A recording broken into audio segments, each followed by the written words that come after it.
1. Elisa Fairchild Baker. Elisa Fairchild Baker was 42 years old when her life and crimes came under national scrutiny. Born in 1968 in North Carolina, she grew up in a troubled environment marked by failed relationships and instability. By the time she met Adam Baker, an Australian father raising his young daughter, Zara Elisa, had already been married multiple times and was known for a volatile personality. Outwardly, she presented herself online as a gothic, mysterious woman who longed for attention and control. Behind closed doors, her reputation was that of a woman who could be manipulative, abusive, and deeply insecure. When Adam brought Zara from Australia to North Carolina in 2008, the little girl was already a survivor of immense hardship.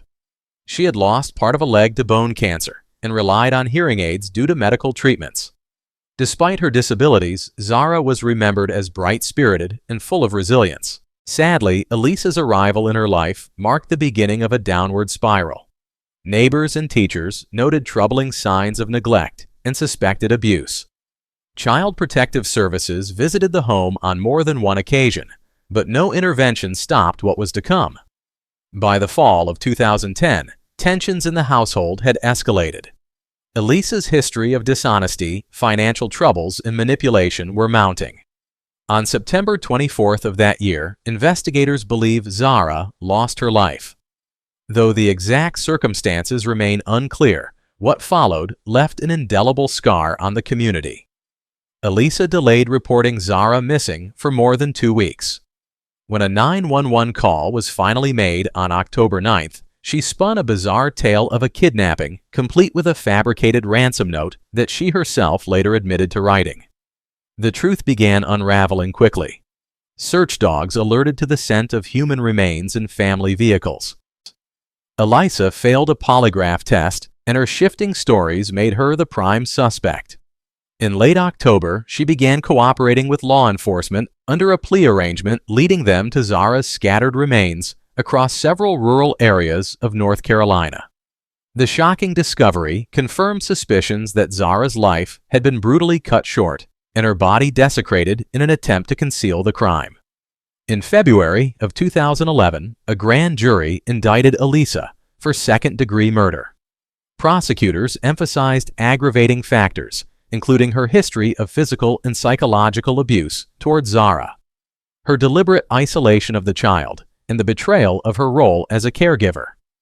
In September of 2011, Elisa pled guilty, receiving a sentence of 18 years in prison. 2 years later, she was handed an additional 10-year sentence for unrelated drug trafficking charges. Psychologists and prosecutors alike described Elisa as manipulative and attention-seeking, with a pattern of using lies, intimidation, and control to dominate those around her. While no single motive could fully explain such cruelty, her actions revealed jealousy, resentment, and a desire for power over a vulnerable child who depended on her care. The death of Zara Baker sparked outrage both in the United States and in Australia, where she was born. Communities mourned the loss of a little girl who had already faced more obstacles than most ever would, yet still managed to inspire those who knew her. Elisa Baker's crimes stand as a grim reminder of the dangers children face when abusers are allowed unchecked power. Her sentence, though significant, can never restore Zara's life. Justice in this case is measured only by the clarity that her stepmother's actions were exposed, condemned, and punished. No rationalization can lessen the devastation Elisa Baker caused. Her choices destroyed the life of an innocent child and shattered the hearts of families and communities across continents. The story of Zara Baker will always symbolize resilience, while Elisa's name will remain forever associated with betrayal, cruelty, and the ultimate failure of responsibility. 2. Velma Margie Barfield. Velma Margie Barfield was 52 years old when she entered the history books as the first woman executed in the United States after the reinstatement of the death penalty. To many, she looked like a church-going grandmother, a caretaker who taught Sunday school and prayed with her neighbors. But behind that image was a woman whose life had spiraled into addiction, fraud, and ultimately murder. She was born in October of 1932 in North Carolina, the second child in a family of 9. Velma later claimed her father was violent and abusive, though her siblings denied it. She left school early and married Thomas Burke at just 17. Together, they had 2 children and for a time lived what looked like an ordinary family life. But Thomas developed a drinking problem after an accident left him unable to work, and Velma herself began to rely heavily on prescription tranquilizers. Over the years, her drug use escalated, leading to repeated overdoses and hospital stays. This dependence on pills was a turning point. Her first husband died in a mysterious house fire in 1969. Within a year, Velma remarried Jennings Barfield, who was dead within months from what doctors then thought were natural causes. Looking back, authorities would later question both deaths. By the mid-1970s, Velma's addiction was consuming her. To keep up with her drug habit, she forged checks and stole from those who trusted her. She also sought out relationships with older or ill individuals, people who often relied on her care. When they began to suspect her deceptions, Velma resorted to a chilling pattern, poisoning them slowly with arsenic. In 1974, her own mother, Lillian Bullard, suddenly fell ill with violent stomach distress. She died during the Christmas season that year.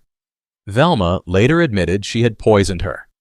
Not long after, Dolly Edwards, an elderly woman Velma worked for, grew sick and died. The following year, John Henry Lee, another man under her care, suffered the same fate. Each death was explained away as natural causes, while Velma even attended the funerals, appearing grief-stricken. Her last victim was her fiancé, Stuart Taylor, a tobacco farmer. Velma had been forging checks from his account. Fearing he had caught on, she laced his drinks with rat poison. When he grew ill, she nursed him with a display of devotion that fooled nearly everyone. But when Taylor died in February of 1978, an autopsy revealed arsenic in his system. That discovery finally exposed the truth. At trial, Velma's defense argued insanity, pointing to her years of drug addiction. But jurors were unconvinced. They saw a woman who coldly poisoned those closest to her and who applauded the prosecutor's closing statement as if detached from the gravity of her crimes. The jury sentenced her to death. While on death row, Velma claimed to have found religion and expressed remorse. She counseled other inmates and was even praised by prominent preachers. Still, the appeals courts rejected her bids for clemency. On the 2nd of November 1984, Velma Barfield was executed by lethal injection in Raleigh, North Carolina. She was the first woman in America to face lethal injection and the first woman put to death in over 2 decades. The psychological picture of Velma Barfield reveals a desperate woman driven by addiction and financial misdeeds who chose the ultimate betrayal of trust, murdering the very people who relied on her care.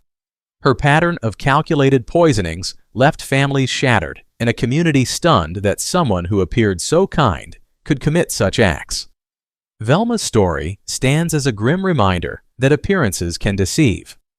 Her actions were not mistakes born of weakness, but deliberate crimes that stole lives for her own selfish needs. Whatever her final conversion or claimed remorse, the reality remains clear. Her victims never had the chance to seek forgiveness. Society rightly condemned her choices, and her legacy endures as a cautionary tale of how hidden darkness can devastate entire families. 3. Monique Berkley. Monique Berkley was 25 years old when she became the central figure in a shocking murder case that stunned North Carolina.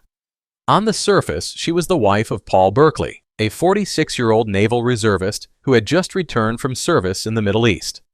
To friends and neighbors, Monique appeared to be a young woman building a life with a husband who provided stability.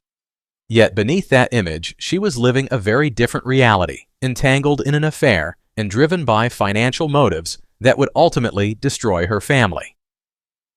Born in 1980, Monique grew up in North Carolina and married Paul when she was still young. Their marriage gave the appearance of normalcy, but Paul's frequent deployments and the age gap between them created distance. While he served overseas, Monique began a relationship with a much younger man, 18-year-old Andrew Canty. Not only did the two carry on an affair, Canty even moved into her home while her husband was away. Paul's suspicions grew, and he confided in his daughter that he intended to end the marriage. That looming divorce, combined with money pressures, became the backdrop for a fatal decision. Psychologists later pointed to Monique's need for attention, her reckless choices, and the lure of a large life insurance policy as critical triggers. Paul had a $400,000 policy, and investigators believe Monique saw it as her way out. Her behavior showed a calculated side one that could carefully plan an ambush, while also attempting to portray herself as an innocent victim. On the night of December 18, 2005, Paul and Monique went out together shortly after his return home. They shared dinner and watched the movie King Kong before heading to Millbrook Exchange Park for what Paul believed would be a romantic interlude. What he did not know was that during the movie, Monique slipped away to call Andrew Canty and set the trap in motion. As the couple walked along a pathway, Canty and his friend Latwin Johnson approached. Canty shot Paul in the back of the head, killing him instantly. To stage the scene as a robbery, Paul's wallet was taken, and Monique herself was shot in the shoulder. The plan had originally been for her only to be beaten to create the illusion she was another victim, but the details shifted in execution. An autopsy later revealed Paul had also been stabbed near his ear, adding another disturbing layer to the attack. After the shooting, Monique called 911, crying that she and her husband had been ambushed. Yet investigators quickly uncovered contradictions. Within days, police linked Canty and Johnson to the crime, and Monique's own involvement became undeniable. Shell casings from a gun Canty had used matched those found at the scene, and Monique eventually confessed that she had plotted the murder to claim the insurance payout. In September of 2007, faced with overwhelming evidence and the prospect of the death penalty, Monique pled guilty to first-degree murder. She broke down in tears in the courtroom as the judge sentenced her to life in prison without the possibility of parole. Canty and Johnson also received life sentences. Experts who examined Monique described her as manipulative, selfish, and driven by the thrill of deception. The love triangle, the financial motive, and her betrayal of trust all pointed to a woman whose choices were calculated rather than impulsive. The murder of Paul Berkley devastated his family, who had already endured the strain of his deployments. Friends and fellow servicemen mourned a man who had dedicated his life to both family and country, only to be betrayed by the person he trusted most. Monique Berkley's case stands as a chilling reminder of how love, lust, and greed can intersect with deadly consequences. No amount of money, no secret romance, and no selfish desire could ever justify the destruction she caused. Her crimes left children without a father, robbed a community of a respected naval reservist, and permanently stained her own name with the legacy of betrayal and murder. 4. Rebecca Jo Blackmore. Rebecca Jo Blackmore was 16 years old when she stood accused of an act that stunned her small community in Currituck County, North Carolina. She was a high school student living with her family on Knott's Island, known by friends as a teenager who enjoyed social media, late-night chats, and the excitement of young relationships. Outwardly, she appeared like many other girls her age, juggling school part-time work at a drive-thru and time with her boyfriend. Yet beneath that ordinary image, she was hiding a pregnancy that no one around her fully understood, a secret that would end in tragedy. Rebecca was born in 1994, and like many adolescents, she struggled with the turbulence of growing up. At 16, she was still dependent on her parents navigating school pressures and managing a relationship that had become the focus of her world. She did not have the support systems in place to deal with an unexpected pregnancy. Rather than confiding in her family or seeking help, she chose silence. This secrecy created a growing psychological weight. The combination of fear, shame, and immaturity would culminate in devastating choices. On the night of June 17, 2011, Rebecca gave birth at home to a baby girl. It was a moment that should have marked the beginning of new life, but instead it became the start of a crime that would shatter lives. Authorities later determined the infant had been born alive and survived briefly. In a panic and with no plan for her child's future, Rebecca used a pair of scissors to end the newborn's life. She then wrapped the small body and hid it in her bedroom closet. The following day, Rebecca's mother found her in distress and took her to Chesapeake Regional Medical Center. There, Rebecca admitted she had given birth and that her baby was at home. Police arrived at the residence and discovered the hidden body.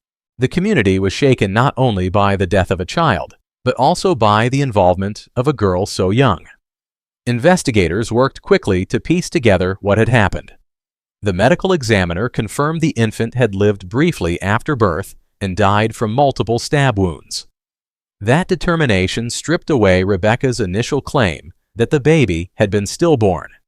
She was arrested the next day and charged as an adult with first-degree murder. The news sparked fierce debate, with some offering sympathy for her youth and circumstances, while others demanded the harshest punishment possible. As the case moved through the courts, the prosecution highlighted that North Carolina had a safe haven law, which allowed parents to leave infants up to 7 days old at hospitals, health centers, or with responsible adults without fear of prosecution. That safe option was available, but Rebecca never used it. In August of 2013, Rebecca pled guilty to a reduced charge. She was sentenced to between 10 and 12 years in prison. Her guilty plea spared her the possibility of life without parole, but it also sealed her fate as a convicted killer. Psychologists and experts pointed to fear, immaturity, and secrecy as central factors.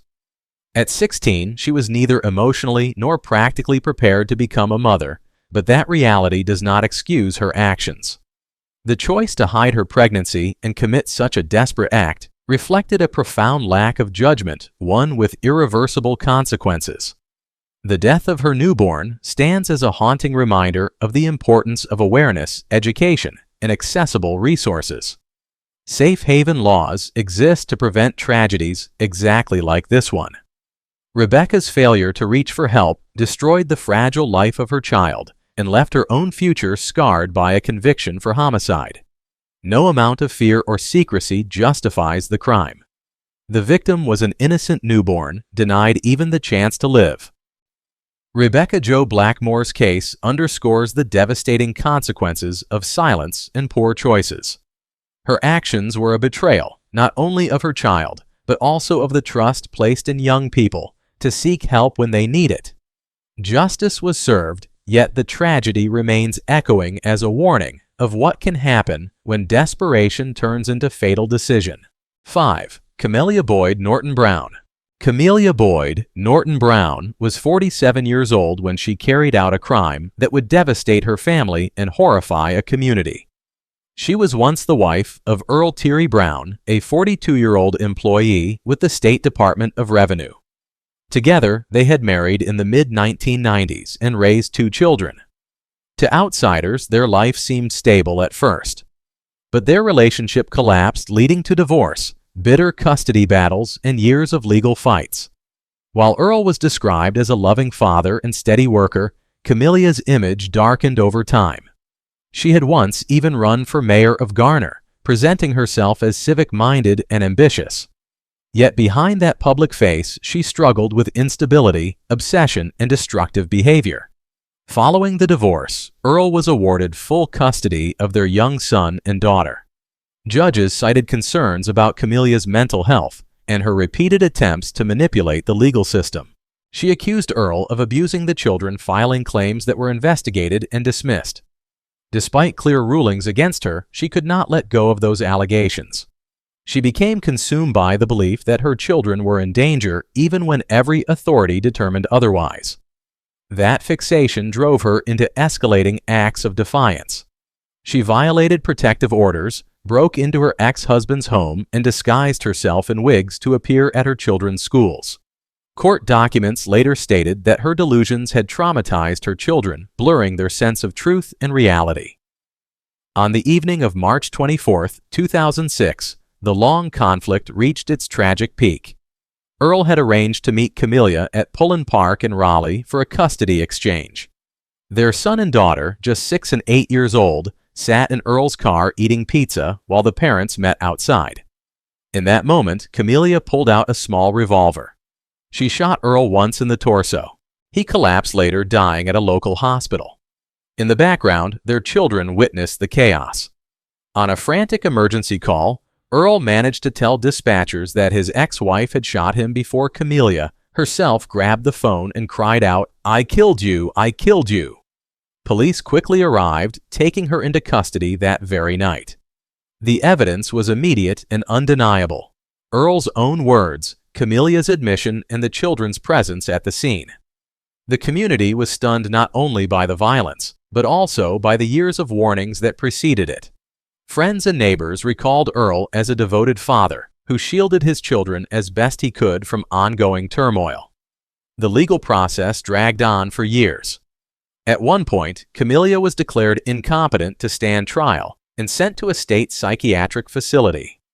Eventually, in February of 2013, she pled guilty to second-degree murder. The judge sentenced her to between 16 and 20 years in prison, with credit for time already served. Earl's family reluctantly agreed to the plea to spare the children the pain of testifying against their own mother. Psychologist Zawas described Camellia as delusional, driven by unfounded beliefs and obsessive distrust. While her mind may have been clouded by fixation, the decision to bring a gun to a custody meeting was deliberate. It showed planning and intent, not just instability. The murder of Earl Brown destroyed a father's life and inflicted lasting scars on his children. Camellia's refusal to accept the truth, her obsession with false accusations, and her final violent act ensured she would be remembered not as a mother or a leader, but as a convicted murderer. Her actions stole stability from her children, betrayed her community, and silenced the man who had worked tirelessly to protect them. Justice demanded accountability, and her sentence serves as a solemn warning of how unchecked delusions and bitterness can erupt into irreversible tragedy. 6. Dorthia Bynum. Dorthia Bynum was 17 years old when she was arrested for a crime that would become one of the most shocking cases in Alamance County, North Carolina. Born in 1981, she grew up in a difficult environment marked by instability and poor guidance. By her teenage years, she had drifted into troubled relationships and spent much of her time with Harold Jones, her older boyfriend, and his younger nephew, Joseph Jones. Neighbors described Dorthia as quiet, somewhat withdrawn, and often hanging around with the two boys who became her closest companions. But beneath her seemingly ordinary teenage life was a capacity for cruelty that no one expected. The situation that set everything in motion began with jealousy and resentment. Tiffany Long, a 10-year-old girl from the same neighborhood, had written a note expressing affection for Harold Jones. Dorthia, who was deeply attached to Harold, became upset. What may have started as a plan to intimidate Tiffany escalated into something far darker. Investigators later concluded that Dorthia's insecurity and possessiveness toward her boyfriend played a critical role in what followed. She was a teenager, but one already shaped by immaturity, poor judgment, and a lack of empathy. On the evening of October 16, 1998, Tiffany was last seen near her home. When she did not return, her grandmother reported her missing. For hours, police and family searched the neighborhood. In the early morning hours of October 17th, investigators discovered Tiffany's body behind a vacant house on Lakeside Avenue, a place where Harold Joseph and Dorthia had spent much of their time. The crime scene revealed that the young girl had been abducted, assaulted, and brutally beaten with a metal-tipped bed rail. Evidence quickly connected the three teenagers to the crime. Witnesses had seen Tiffany with them earlier that evening. Dorthia herself made comments that revealed knowledge only the perpetrators could have had, which raised suspicion almost immediately. She was taken into custody within days, and under questioning, she admitted her involvement. The case horrified Burlington and the surrounding communities, not only because of the violence, but because the killers were themselves so young. The investigation painted a chilling picture of how jealousy and peer pressure spiraled into homicide. Prosecutors revealed that the plan had been to scare Tiffany, but that it escalated into kidnapping, sexual assault, and murder. Each of the teenagers blamed the others, but Dorthia's role was undeniable. Her decision to participate and later cover up the truth sealed her fate. In February of 2000, Dorthia appeared in court and entered a guilty plea. She admitted to charges of second-degree murder, multiple counts of sexual assault, and kidnapping. By pleading guilty, she avoided the possibility of a death sentence, which prosecutors had considered since she was old enough to face capital punishment.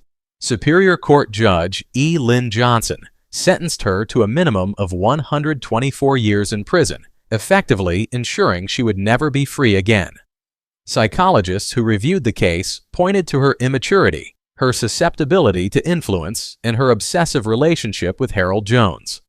But while these factors may help explain her actions, they do not excuse them. At 17 years old, she made deliberate choices that inflicted unimaginable pain on an innocent child and left a family shattered forever.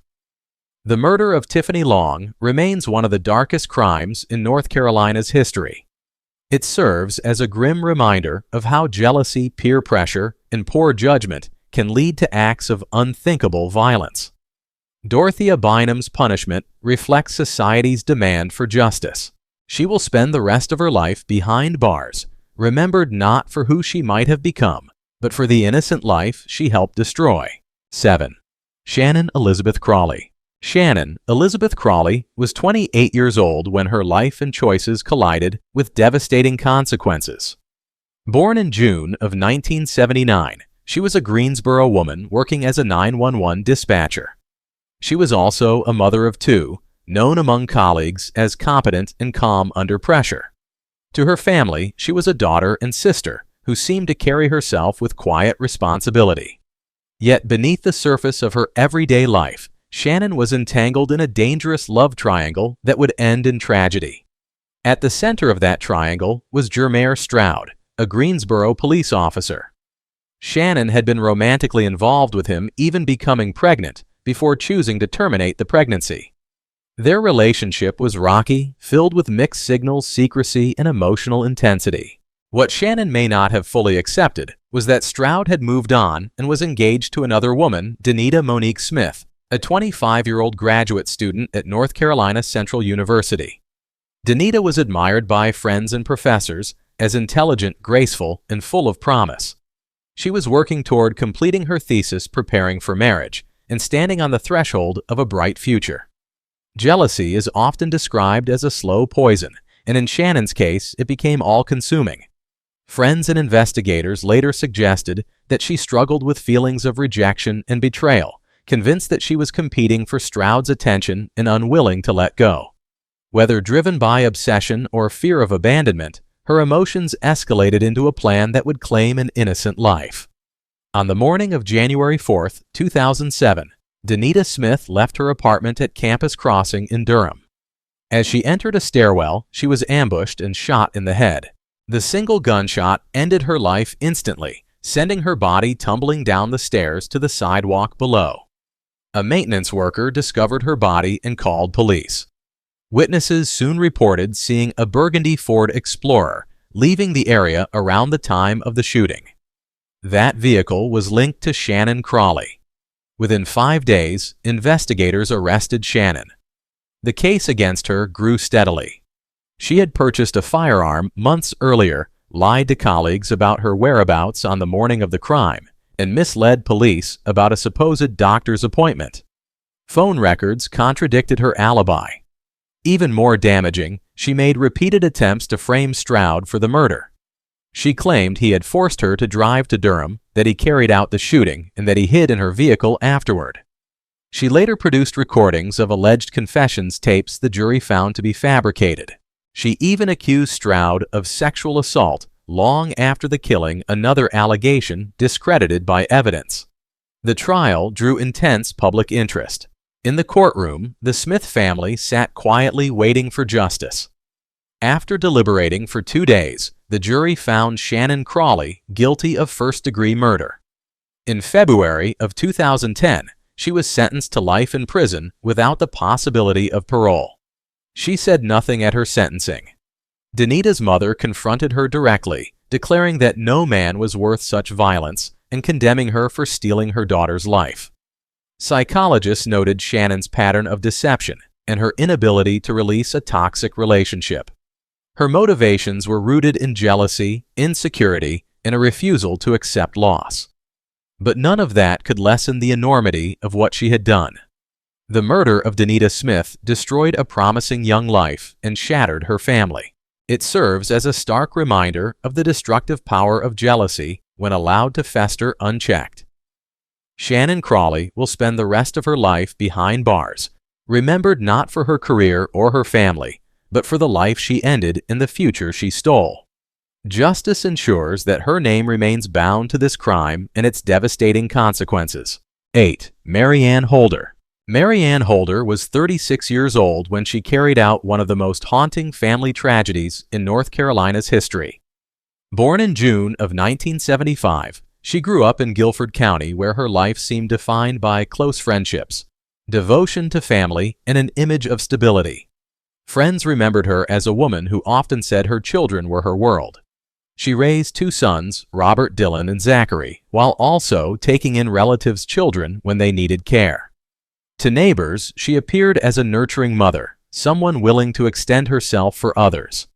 Yet, behind that image, her personal life was unraveling. Her marriage to Robert "Rocky" Smith ended in divorce, but the two maintained a cooperative relationship for their children. Over the years, Mary Ann entered into a romantic relationship with another man, Randy Lamb, a married member of the community. Their affair brought turmoil not only to his marriage, but eventually to Mary Ann's household. The situation escalated when Lamb's wife threatened to file an alienation of affection lawsuit, a rare civil claim in North Carolina. Mary Ann, desperate to avoid the humiliation and fallout, wrote checks for large sums of money in what investigators later described as a settlement. The day before the killings, she even gave the Lamb family a check for $10,000. Friends noticed she seemed distressed, yet none imagined the scale of what would follow. On the morning of November 20, 2011, the storm within Mary Ann's life broke in the most devastating way. She first met Randy Lamb in the parking lot of an aviation center, where she shot him in the arm and shoulder. He survived and managed to call for help. From there, Mary Ann began a series of shootings across multiple locations. At her home on Cocoa Drive, she shot her teenage son Robert Dillon, his girlfriend Michaela Woods, her niece Hannah Lee Suttles, and her nephew Richard Suttles. Later, she picked up her younger son Zachary from a friend's house, only to turn the gun on him inside her car. Finally, as law enforcement closed in, she ended her own life with a single gunshot. The aftermath was catastrophic. 17-year-old Robert Dillon was pronounced dead that day. His 14-year-old brother Zachary, 8-year-old cousin Hannah Lee, and 15-year-old Michaela all died of their injuries in the days that followed. Richard, her 17-year-old nephew, was gravely wounded but survived. Sheriff B.J. Barnes described the events as one of the worst tragedies he had seen in his 3 decades of law enforcement. 2 handwritten notes were found in Mary Ann's vehicle. In them, she admitted responsibility, apologized for the pain she caused, but also expressed feelings that she had been wronged. Toxicology reports later revealed she had no drugs in her system, leaving investigators with even fewer answers. Experts and family friends struggled to make sense of her actions. Some pointed to emotional instability under pressure, others to her deep fear of losing custody of children she had promised to protect. But whatever her reasoning, it cannot explain the choice to take the lives of those who trusted her most. The killings shocked the Pleasant Garden community and left entire families devastated.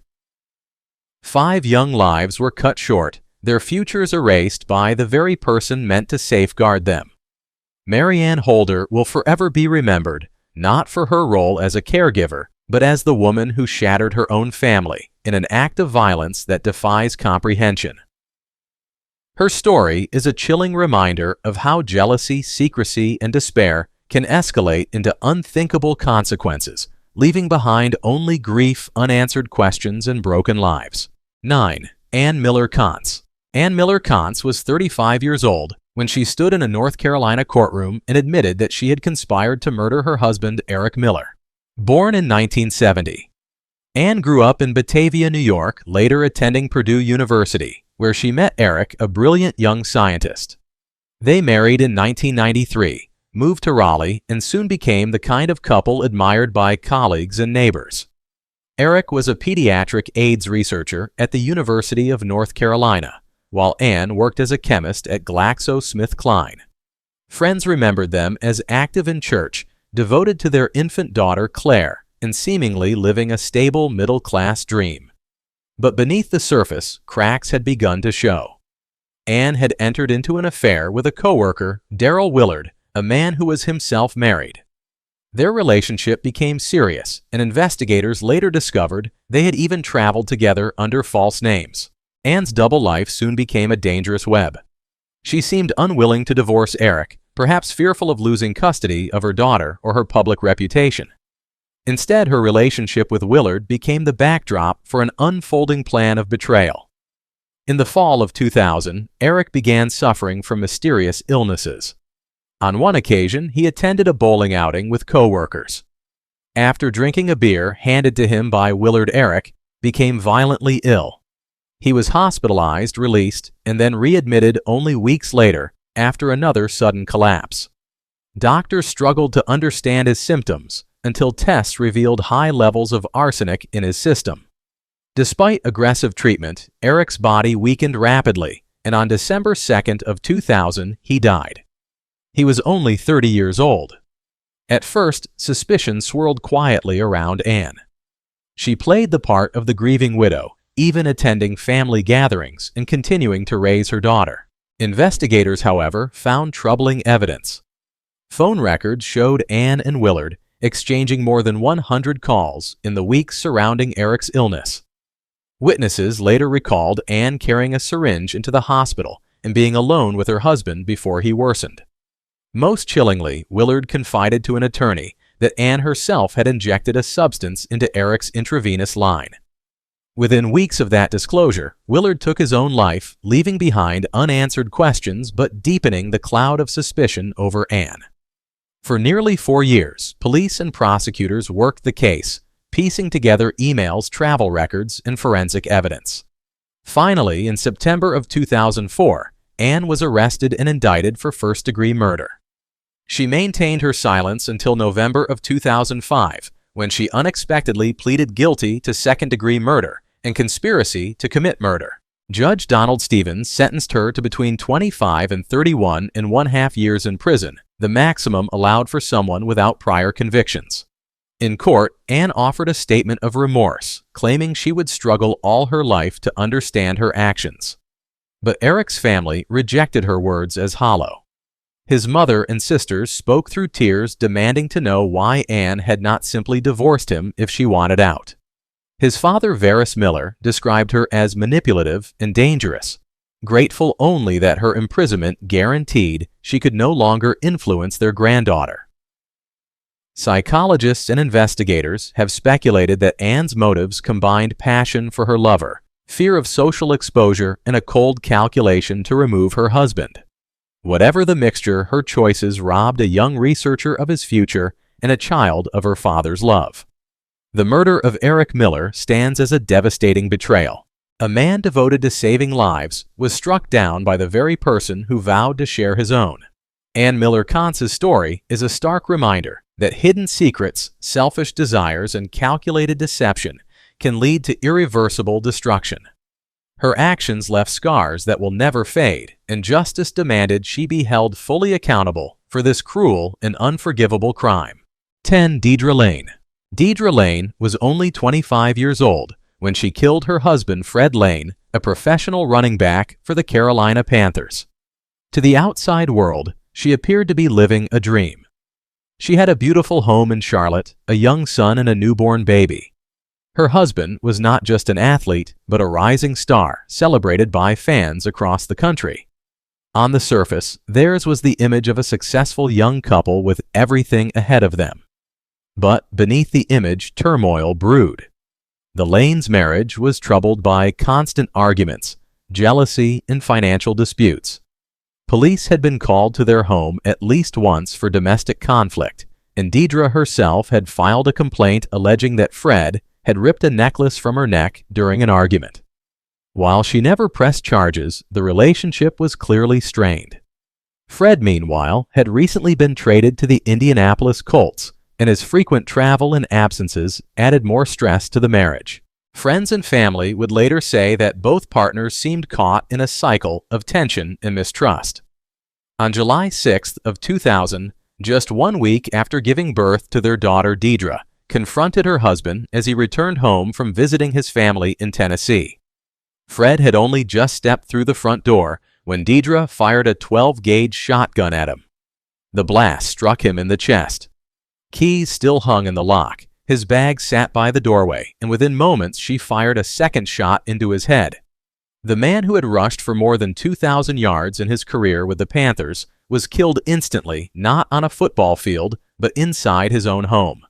Deidra immediately dialed 911 sobbing and insisting that she had acted in self-defense. On the call, she claimed that Fred had been violent, that he choked her, and that he denied their baby was his child. "He just got shot because he would not leave me alone," she told the dispatcher through tears. But investigators quickly began to doubt her story. Evidence showed that Fred was shot almost immediately upon entering the home. His keys were still in the lock, and his bags were untouched. Forensic analysis revealed that the second shot was fired at close range, suggesting intent rather than panic. While awaiting trial for murder, Deidra was also charged in an unrelated bank larceny case dating back to 1998. She pleaded guilty to conspiring with a friend to steal funds and served 4 months in federal custody. By August of 2003, she pleaded guilty to voluntary manslaughter in Fred's killing. In November, Judge Timothy Patty sentenced her to 7 years and 11 months in prison, the maximum penalty under law. He ruled that her actions were deliberate and malicious, that she fired the fatal second shot after Fred was already helpless. During sentencing, Deidra's lawyers argued she had been a battered wife. They claimed her act was rooted in years of fear and abuse. Prosecutors, however, painted a different picture. A woman who controlled money grew increasingly volatile and ultimately killed her husband for financial gain, including a life insurance policy worth millions. The judge sided with the prosecution, making clear that no allegations of abuse excused her decision to take Fred's life. Fred Lane's death shocked the sports world. He was only 24 years old, remembered by teammates as humble and hard-working a player who had overcome the odds as an undrafted rookie to become the Panthers' leading rusher at that time. His father, devastated, attended court hearings, but rarely spoke publicly, his grief too heavy to share. Deidra Lane was released from prison in March of 2009, having served nearly 6 years. But her release did nothing to lessen the wound she left behind. 2 children grew up without their father, teammates mourned a life cut short, and a community was left to reconcile how a family dispute ended in such cold and final violence. The murder of Fred Lane stands as a devastating reminder that unchecked anger and destructive choices can rip apart families and communities in an instant. Deidra Lane's actions cannot be excused by claims of hardship or conflict. She chose to turn a gun on her husband, and in doing so, she destroyed her children's future and stole from the world a man whose life was still unfolding. Her story is not one of tragedy alone. It is a cautionary tale about the devastating cost of violence and betrayal within the very place that should offer safety, the home. 11. Crystal Gail Mangum. Crystal Gail Mangum was in her early 30s when a domestic argument inside a Durham County apartment ended with the death of her boyfriend, Reginald Day.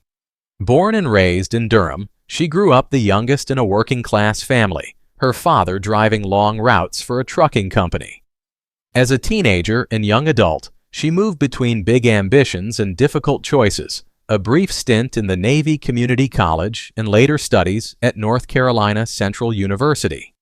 To make ends meet, she worked a mix of jobs including dancing, and she carried a very public history because of the Duke lacrosse scandal in which her accusation was later discredited, and the players were declared innocent.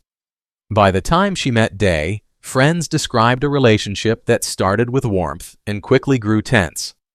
Stress and volatility marked Mangum's life in the years leading up to the homicide.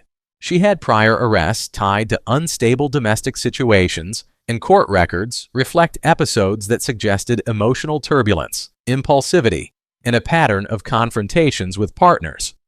Supporters later pointed to experiences of intimate partner conflict. Critics argued that she often became the aggressor. Both views would collide in the courtroom. What is important for this story is the escalation arguments that grew sharper. A relationship that became possessive alcohol present on the night in question, and a history of inconsistent decision-making that prosecutors said primed a deadly outcome. On the night that changed everything, early April of 2011, Mangum and Day returned to the apartment after a family gathering. By her account, a jealous argument turned into a violent struggle. She said she hid in a bathroom, that Day forced his way in and dragged her out by her hair, and that she grabbed a kitchen knife and, as she phrased it, poked him in the side to break free. Day, grievously wounded, fled seeking help and was taken to a hospital. He died days later from complications stemming from that single stab wound. The couple knew each other intimately. There were no strangers. Only two people in crisis, a kitchen counter, a blade, and a decision that cannot be undone. Police arrested Mangum that same day. Investigators documented a chaotic scene and recovered multiple knives, some with damaged blades. A domestic violence investigator later testified that Day said he had been trying to get away when he was stabbed. The defense countered with Mangum's testimony depicting a woman afraid for her life. Jurors also heard about 2 money orders tied to a rent dispute. They acquitted her of those larceny counts. When the case went to trial in late 2013, a jury of 7 men and 5 women found her guilty of second-degree murder. The judge imposed a sentence that ranged from a minimum of 14 years to a maximum of 18 years in prison. Dye's family, through tears, asked the court for accountability, describing a kind man who should still be alive. Experts did not offer a single neat diagnosis. The state portrayed Mangum as a pattern abuser whose temper and choices escalated ordinary conflicts into danger. The defense presented her as a woman entangled in controlling relationships and reacting under fear. A domestic violence advocate acknowledged that in some prior relationships, violence moved both ways, a nuance the judge allowed as general context, but not as a justification. In the end, the jury's verdict spoke to legal responsibility. Whatever the stressors, Mangum's act caused a death. There is no redemption in this outcome, only loss. Reginald Day's life was taken, and his family carries that absence every day. Crystal Mangum's choices shattered her own future and left her children to grow up with this history. This case is a sober reminder that conflict fueled by jealousy, substance use, and unresolved anger can turn fatal in a moment. Accountability must stand firm. The just response is to condemn the violence, honor the victim, and commit as communities and as individuals to interrupt the spiral long before a knife is in anyone's hand. 12. Melissa Lynn Marvin.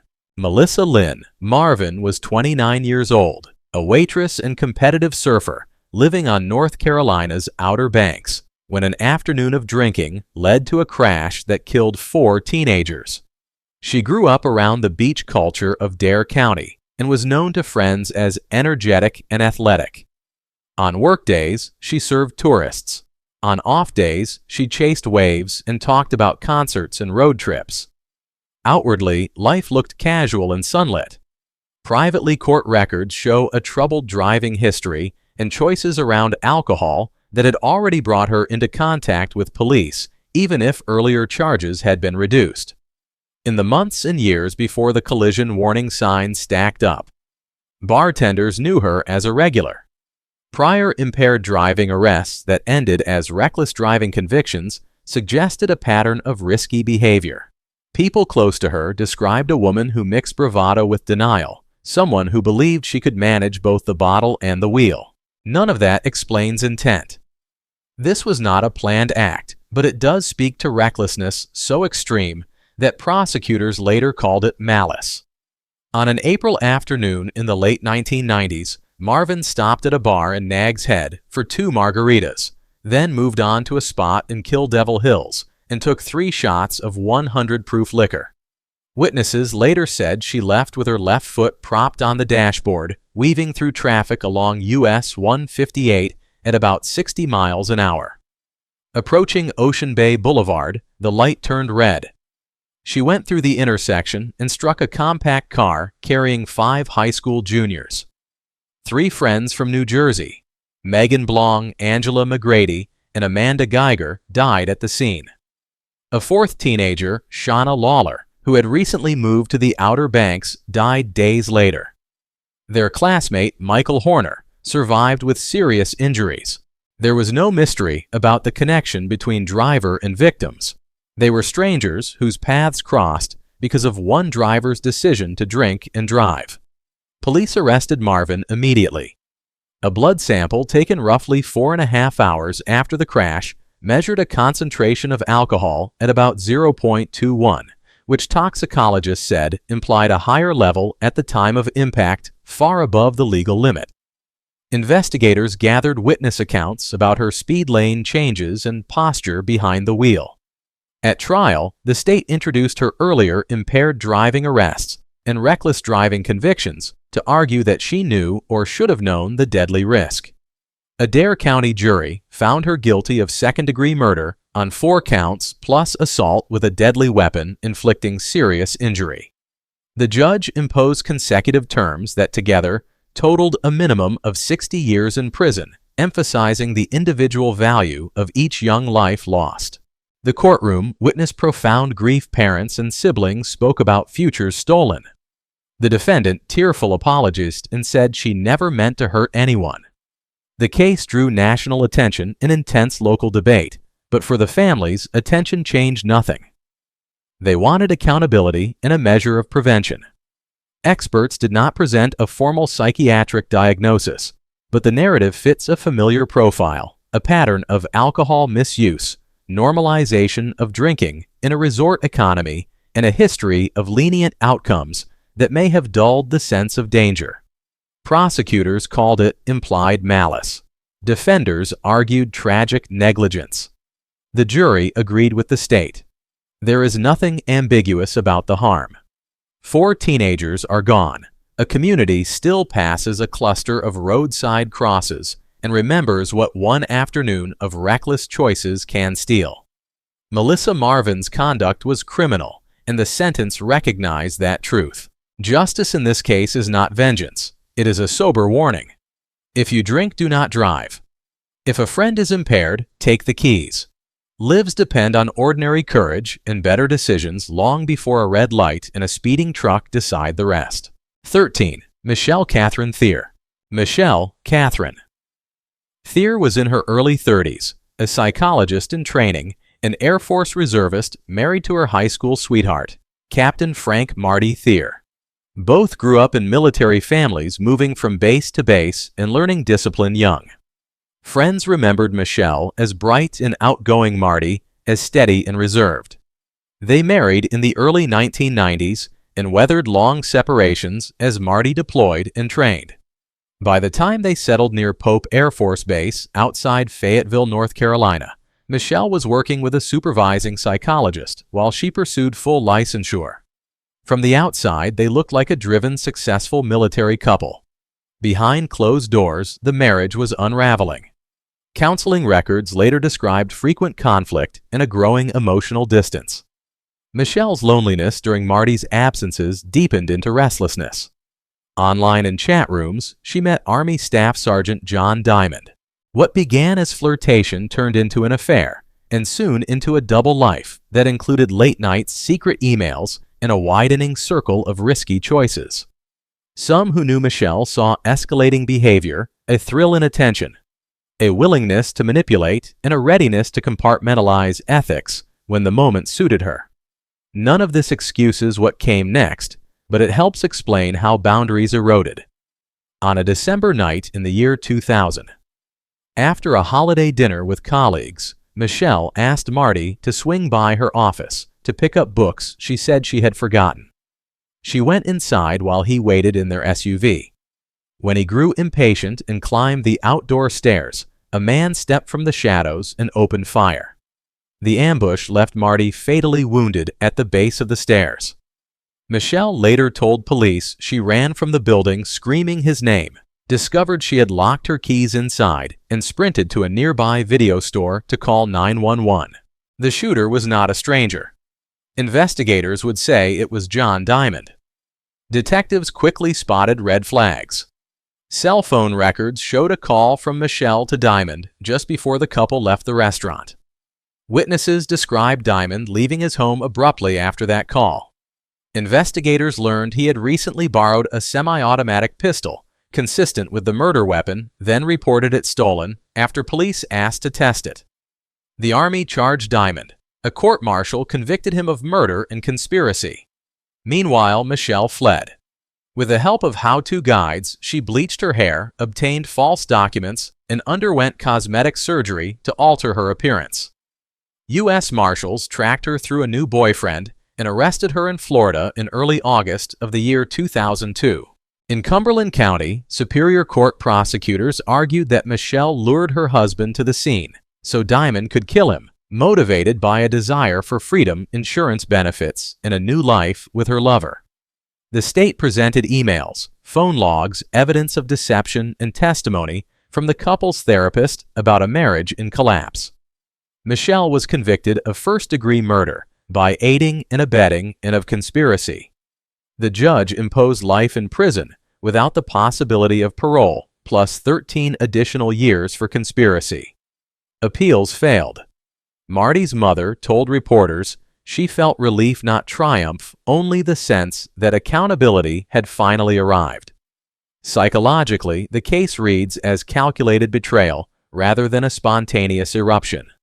Michelle's choices show instrumental thinking, remove the obstacle, rewrite the future, control the narrative.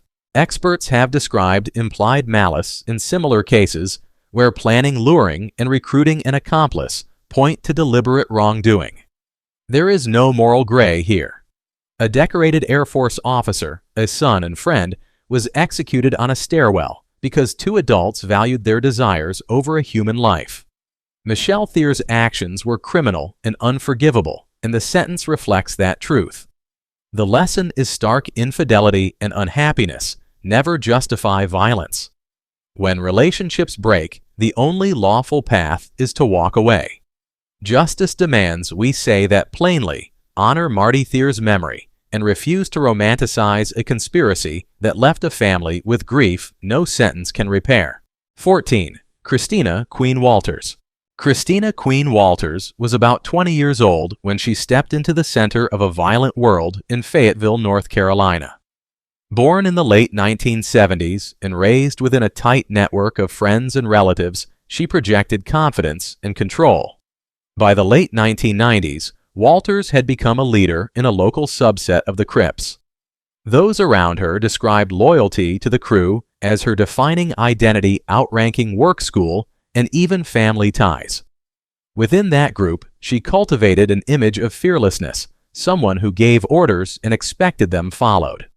The pressure and allure of gang status formed the backdrop to what came next. Initiation rituals demanded proof of commitment, and Walters embraced a brutal interpretation of that demand. Investigators and witnesses later said she wielded influence over younger members, celebrating risk-demanding obedience and escalating confrontations to show dominance. Whatever early hardships she faced, and whatever sense of belonging the gang provided, none of it explains away a choice that would shatter lives across two families and an entire community. In mid-August of 1998, Walters and accomplices carried out a string of crimes meant to cement their place in the set. The victims were strangers, chosen not for anything they had done, but merely because they were available. Tracy Lambert, just 18, and Susan Moore, 21, were abducted in Cumberland County and shot with a .32 caliber handgun. Around the same period, fast food manager Deborah Cheeseborough was carjacked, driven away, and shot multiple times, then left in the woods. Walters later admitted firing at Cheeseborough and believed she had killed her. Against all odds, Cheeseborough survived and became the witness whose testimony would carry enormous weight at trial. Throughout these events, Walters projected command, ordering movements, brandishing the weapon, and exuding the cold confidence expected of a self-styled gang queen. The investigation moved quickly. Detectives linked the crimes through details that pointed to a Crips subset, including blue paraphernalia and ammunition marked in a manner associated with the gang. Stolen vehicles and a victim's phone activity led authorities to Myrtle Beach, where officers found a cluster of suspects wearing blue bandanas and using items taken from the victims. Inside a shared mobile home in Cumberland County, they recovered gang symbols, license plates, and personal property that tied the group to the violence. Cheeseborough's testimony, phone records, and the co-defendant's statements completed the picture. Walters had orchestrated and personally carried out shootings during a so-called initiation. A Cumberland County jury convicted her of the murders of Tracy Lambert and Susan Moore and the attempted murder of Deborah Cheeseborough. Walters received a sentence of death. Years later, under North Carolina's Racial Justice Act, a judge reviewed evidence that prosecutors had excluded black jurors across multiple cases. Walters' sentence was commuted to life in prison without the possibility of parole. The conviction stood. What motivated Christina Walters was not a momentary loss of control. It was calculated allegiance to status and power within a gang combined with an indifference to human life. Expert testimony and court findings described a leader who used violence to harden her reputation to impress superiors and to bind others to her through fear. That pattern command presence, random targets, and an almost theatrical embrace of danger reveals a worldview in which people are props, not human beings. There is no ambiguity here. Two young women were hunted and killed for nothing more than a gang's need to perform loyalty. Another woman carries the memory and scars of a night she was never meant to survive. Christina Walters chose domination over decency and turned strangers into casualties of her ambition. The justice system rightly condemned those acts, and the commutation of a sentence did not change the verdict on her conduct. Remember Tracy Lambert and Susan Moore by name. Remember that random victims are never statistics. They are daughters, friends, futures taken.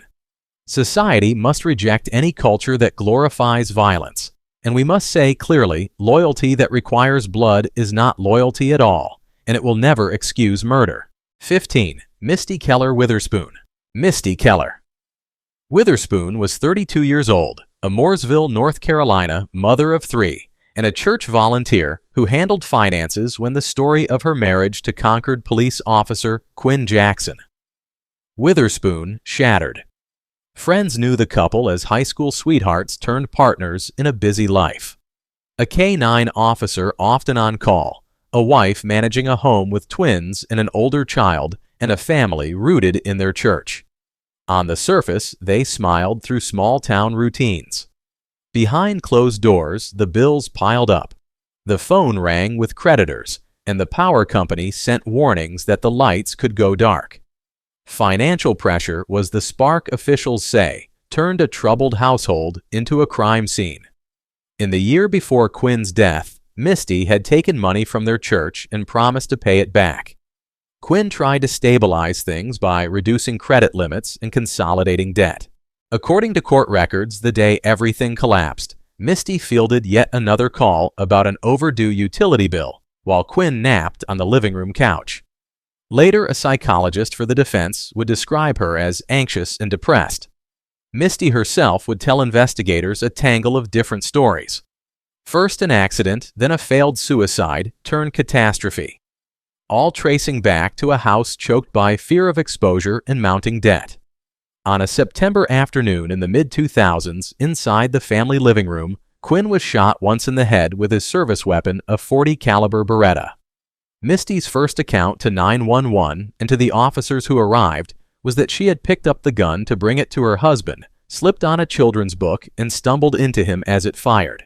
Later, she told detectives she went outside intending to kill herself, lost her nerve, and came back in. At one point, she even claimed a cat brushed her arm just as the trigger was pulled. None of those explanations matched the physical evidence. Investigators noticed details that didn't fit. The shell casing lay by Quinn's head, not where it should have fallen if the shot came from the position Misty described. Blood patterns suggested his head had been in a different angle when the bullet entered. The medical examiner mapped the path of the round, and detectives used a mannequin to demonstrate how the trajectory aligned with a shooter standing behind and above Quinn, not in front and stumbling. Equally telling were the changing stories, each new version raising more doubt than it resolved. Misty was arrested within weeks.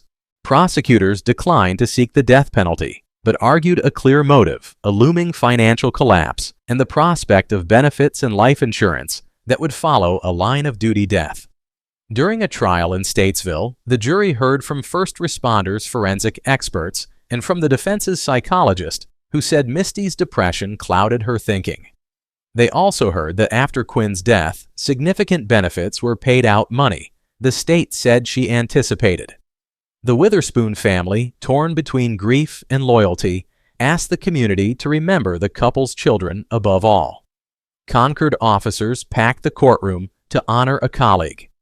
After brief deliberations, the jury found Misty Witherspoon guilty of first-degree murder.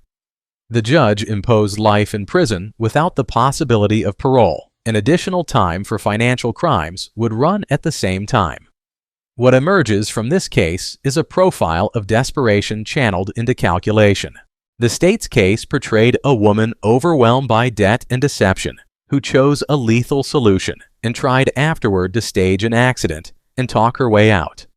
The defense highlighted anxiety and despair, but even their own expert did not excuse intent, and in our system, mental strain explains it does not absolve. The jury weighed those competing narratives and decided the evidence of premeditation and motive was stronger. There is no soft landing in this story. A police officer in his early 30s was killed as he slept. 3 children lost their father, and by her choices, their mother too. Communities rely on the idea that home is a place of safety. This crime violated that trust in the most personal way. Remember Quinn Jackson Witherspoon not as a victim of rumor or speculation, but as a son, a brother, a father, and a public servant. The lesson is unambiguous. When secrecy and financial panic meet access to a gun, the results can be irreversible. Accountability matters. So does the truth.